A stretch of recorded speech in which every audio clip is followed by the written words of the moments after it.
약간 느낌상으로는 내가 2번 처벌을 받나? 이렇게 생각이 들 수도 있어요. 그래서 주의를 기울여야 하는 이유가 여기에 있습니다.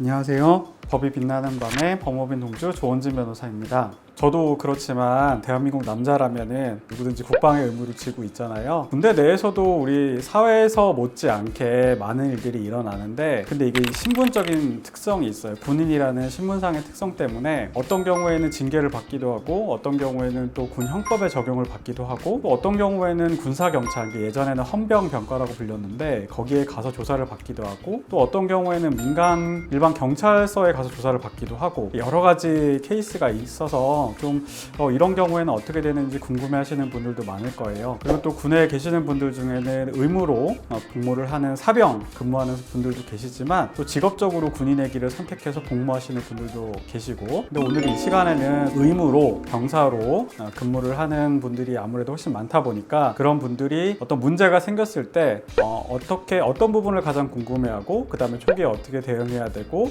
절차는 어떻게 되는지, 이런 것들을 조금 개략적으로 설명드리려고 합니다. 군 복무 중에 저희 법인에 와서 상담을 요청하시는 분들 중에서 저한테 가장 많이 물어보는 질문이, 앉자마자 이런 걸 많이 물어보세요. 변호사님, 저 이것 때문에 휴가 잘려요? 저 군기교육대 가요? 이거를 굉장히 많이 물어보시거든요. 근데 좀 아셔야 되는 게 있어요. 뭐냐면, 우리가 휴가가 제한되고 군기교육대 간다, 강등된다, 이런 내용은 인사상의 불이익이에요. 무슨 얘기냐면, 군인이라는 신분 때문에 그 신분을 가지고 있는 상황에서 뭔가 잘못을 했을 때 인사상 불이익을 받는 부분이 하나가 있고, 그 다음에 그 행동에 대해서 군 형법이나 일반 형법이 적용되는 경우, 이런 경우에는 또 그 나름대로의 형사처벌을 받아야 되는 경우들이 생길 수 있어요. 일단 군 인사법을 보면은 57조 2항에 보면은 군인이 뭔가 잘못된 행동을 했을 때 징계의 종류로서 강등, 군기교육, 그 다음에 감봉, 휴가 단축, 근신, 견책, 이렇게 정하고 있는데요. 각 행위가 얼마나 여러 번 이루어졌는지, 그 다음에 피해는 얼마나 발생했는지, 그 다음에 반성은 하고 있는지, 이제 이런 것들을 여러 가지를 고려를 해가지고 징계 처분을 먼저 내려요.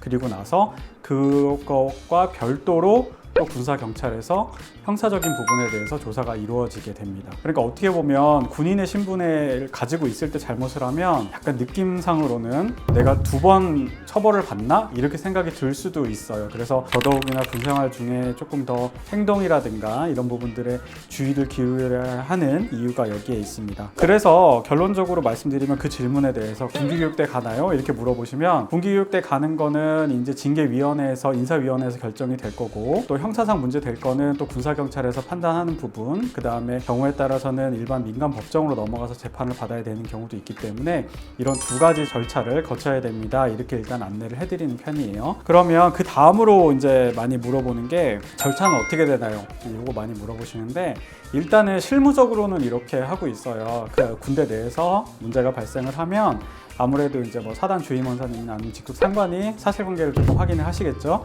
그리고 문제가 있다라고 판단이 되면 일단 군사경찰 내지는 여러 가지 심의위원회 위원들이 있어요. 그쪽에서 이제 일단 조사를 하고, 특히 이제 감찰실이나 이런 데 인원들이 될 텐데, 일단 조사를 하고 혐의가 있다라고 보이면은 군사경찰이나 이런 쪽에 이제 통보가 이루어져서 조사가 이루어져요. 그런데 얼마 전에 이제 군사법원법이 개정이 되는 과정 속에서 최근에 이제 공군에서 어떠한 성적인 피해를 입으신 분이 조사 과정에서 조금 불합리한 처우를 호소하시면서 여러 가지 사유로 인해서 좀 안타까운 결정을 하셨던 일이 있었는데, 그 일을 계기로 군사법원법이 조금 개정이 됐어요. 그러면서 현재는 거의 대부분의 문제되는 내용들, 특히 이제 성 관련된 내용들이나 특히나 이제 피해자가 사망했거나 그것과 관련된 사건인 경우에는 군사경찰하고 조금 대비되는 개념으로서 밖에 일반 경찰, 그러니까 민간경찰이라고 부를게요. 그러니까 민간경찰에서 조사를 받고 거기에서 또 민간법원에서 재판을 받아야 되는 그런 경우들이 많이 발생을 하고 있습니다. 그래서 절차적으로는 일단은 군사경찰에서 최초의 진술이라든가 이런 것들을 받을 수는 있지만, 결국에는 피의자 조사라든가 이런 것들은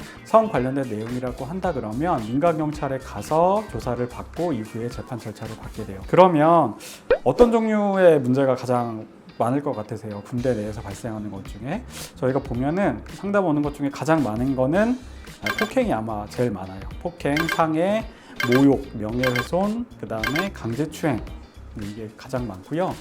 이제 가혹행위 중에 한 내용으로서 폭행, 이제 뭐 선임병이 후임병을 가혹행위하는 과정에서 때린다든지 그 과정에서 크게 다친다든지 이제 이런 내용들이 가장 많고요. 강제추행 같은 경우에는 예전보다는 조금 많이 줄어들긴 했어요. 군대 내에서 여러 가지 병역 문화도 개선이 되고 요즘에는 이제 동기들끼리 생활관을 사용하는 경우도 많다 보니까 예전처럼 뭐 가혹행위의 수준이라든가 질이 이렇게 아주 뭐 높아지거나 그러지는 않았어요. 그런데 여전히 강제추행이라는 행위가 여전히 이제 발생을 하고 있고 가장 많은 정도는 아무래도 뭐 샤워실 내에서 내지는 뭐 생활관 내에서 성기를 엉덩이에 부빈다든지 아니면은 뭐 성기를 만진다든지 이런 류의 사건들은 많이 발생을 하고 있습니다. 폭행도 마찬가지고 강제추행도 마찬가지고 요즘은 이제 병사들이 휴가를 많이 나가니까 휴가를 나가서 꼭 병사들끼리 문제뿐만 아니라 그러니까 민간인이라고 부를게요. 군인이 아닌 분들, 민간인들하고의 관계에서도 강제추행이나 뭐 때로는 강간, 뭐 그것보다 더 심한 일들도 많이 발생을 하고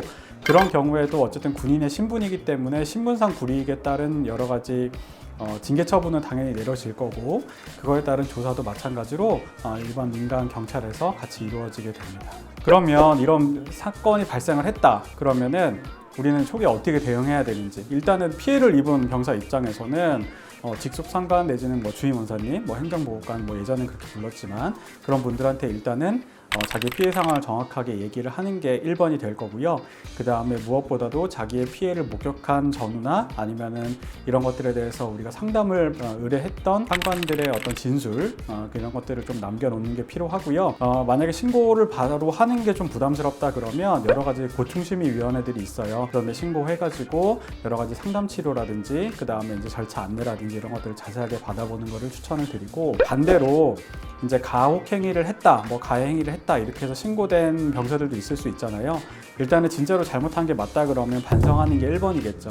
이게 아무래도 군대 내에는 아직은 다른 한편으로는 온정적인 시각으로 좀 징계에 대해서 조금 너그러이 보는 시각도 있지만 다른 한편으로는 명백하게 잘못이 인정이 되는데도 불구하고 부인하는 경우에는 괘씸하게 보고 조금 예정된 벌보다 조금 더 가중해서 처벌하는 분위기가 아직은 남아 있어요. 그러다 보니까 잘못된 행동을 했다라는 게 분명하게 본인도 인지를 하고 있는 상황이라면 잘못을 있는 그대로 말씀드리고 초기부터 조금 피해를 본 전우와 적극적으로 합의하는 게 필요하고 만약에 신고가 됐는데 정말 내가 하지 않은 행동이야. 그리고 다른 전우가 했던 행동인데 내가 한 것이라고 오해하는 경우들이 있을 수 있어요. 이런 경우에는 초기부터 적극적으로 자기 진술을 좀 하는 게 필요해요. 마찬가지로 자기가 그때 당시에 피해 신고된 시각에 그 자리에 없었다든지 아니면 목격한 다른 전우의 진술서를 받아 놓는다든지 이런 부분들이 필요하고 이게 기본적으로 가혹행위 수준이 조금 중하거나 성 관련된 내용이거나 이런 내용으로 신고가 되면 초기에 사안조사가 정확하게 이루어지기도 전에 가해 병사로 특정된 사람이 다른 부대로 차출되는 경우가 많아요. 그렇게 가해자와 피해자를 분리한다는 명목인데 그러다 보니까 가해자는 좀 전우들의 진술 도움을 받아야 되는 경우들도 있는데 갑자기 다른 부대로 가버리니까 초기 대응이 굉장히 어려워지는 경우들이 많거든요. 그래서 어쩔 수 없이 명령에 의해서 다른 부대로 가더라도 나에게 좀 도움을 줄 수 있는 전우들과 연락을 계속 유지하는 것 이런 것들이 좀 필요하다라고 보이고요. 일단은 기본적으로는 군대 내에서 잘못된 행동을 하지 않아야겠죠. 이런 문제가 발생을 했다고 하더라도 군대 내에서 우리가 좀 성실하게 복무를 했다, 그 과정에 표창이나 훈장을 받았다 이런 부분들이 징계 절차라든가 이런 부분들에 있어서 많이 도움이 되고 그런 것들을 또 감경받을 수 있는 근거가 되기 때문에 잘못된 행동을 하지 않는 게 1번 그리고 두 번째로는 군 복무를 성실히 하는 게 2번 이렇게 중요하다 이렇게 말씀을 드립니다. 일단 오늘은 국방의 의무를 다하는 병사로서 근무를 하면서 맞닥뜨릴 수 있는 상황에 대해서 일단 쭉 설명을 드렸는데요. 다음 시간에는 요거랑 조금 다르게 우리 직업적으로 군복무를 하시는 분들이 맞닥뜨릴 수 있는 여러 가지 사정들, 징계, 그 다음에 뭐 형사상 문제들, 또 때로는 그런 것들이 민사 문제로 또 이어질 수도 있거든요. 이런 부분들에 대해서 또 다뤄보도록 하겠습니다. 네, 그럼 다음 시간에 또 만나요. 안녕.